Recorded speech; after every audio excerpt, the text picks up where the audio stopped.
Bakit laging puro Nora? Nora, Nora. Hanggang sa pagtulog ko, naririnig ko sila sa panaginip ko, Nora. Nora. Nora. Tingnan ko sa sarili ko.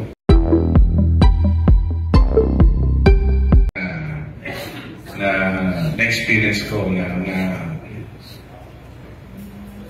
yung bonding namin na napaka-special dahil una muna sa lahat, alam naman po natin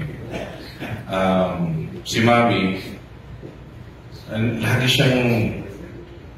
siyang nasa labas, nag-shooting, nag-taping, may superstar show siya dati, nag-recording siya, and bilang mga anak, kami palang dalawa niya,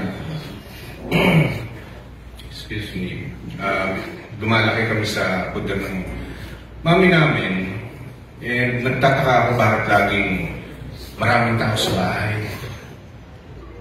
Kung sino-sino yung umiisin sa mukha ko, natatakot ako, nagkakatrauma ako. Yung parang tipong, balayuan po ako kasi gusto kong kumain ng maayos sa loob na ng bahay. Hindi namin kilala, umagang-umaga, papasok pa kami ng school. So may mga ganyan, yung picture yung ginaganon pa, yung ganyan-rewind pa na kumakain ako tapos nagpapapicture sa amin. Tapos ang tataka ako, habang lumalaki kami na natin. Ba't ang daming tao? Bakit laging puro Nora? Nora, Nora. Hanggang sa pagtulog ko, naririnig ko sila sa panaginip ko, Nora. Nora. Nora. Tingnan ko sa sarili ko.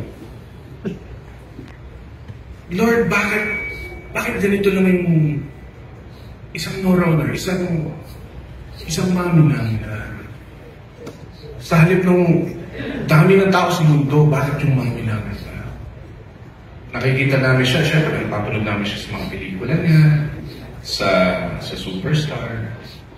Minsan ginigest. Ayaw ko ng pag sinasabi niya sa akin, anak, mag-guest tayo. Birthday ko, pumunta ka, kakanta ka. Nungilid na akong gano'n.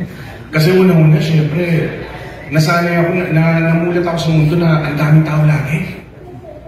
Ang daming kaibigan, ang daming niya, may mga cameras pa, may mga friends, may mga directors, producers sa bahay, kinalabili sa mami. Ganun siya.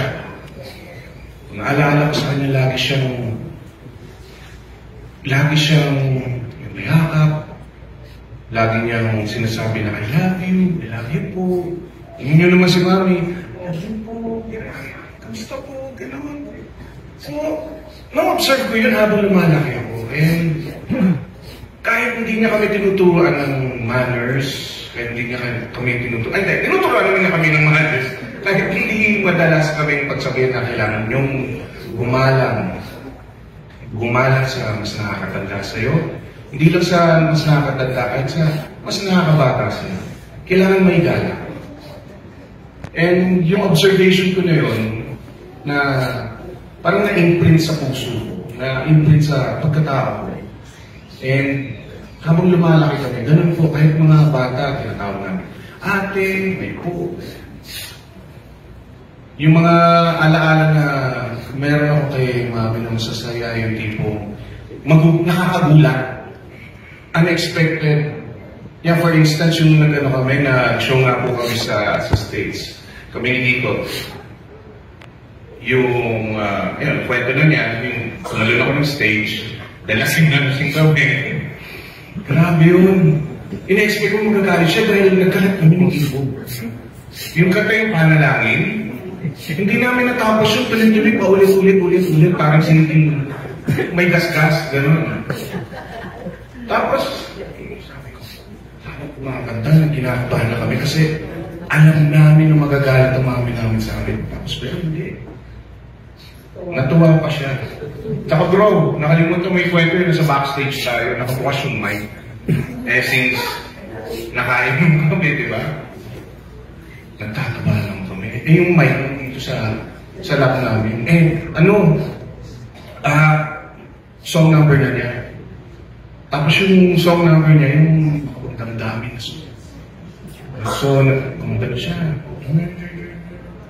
So, nakalimutan ko yan. If my